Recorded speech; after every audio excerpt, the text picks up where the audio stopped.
Pre, uwi ka na? May pamasahe ka? Ha? May pamasahe ka?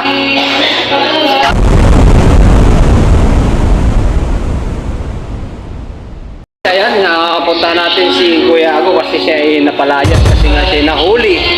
Nahuli siya na masyado siyang tumitigil sa trabaho kaya palayasin na siya guys. So tingnan natin. Pre, uwi ka na? May pamasahe ka? Ha? May pamasahe ka? Ha? Kung may pamasahe ka, natanong ka lang at bigyan ko ng pamasahe. Asan? Oh, pag wala kang pamasahe. Fake it. You ain't gotta give me shit cause I'm taking. Ah, tanggapin mo na tuling araw mo na ito. Oh no!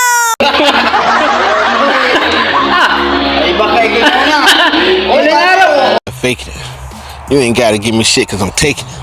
Huling araw mo na ito, tanggapin mo, kulang yan. Magkakong papunta sa inyo, kulang yan. Oh, nagkamagandang loob na ako. Oh, tanggapin mo ito, huwag ka na mahiya. Ano naman, makakain kaya ng laman pagdating sa inyo? Wala. Nga. Makalawot ang kapitbahay. Huwag ka, masabi sa kapitbahay ka mapunta. Ay, paano yan? Sa muling pagkikita. Ha? Kaya pa kaya ng bayawang? Ha?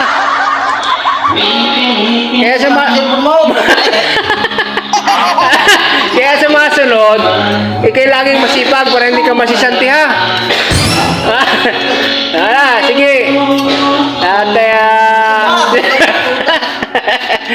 At see you project ha.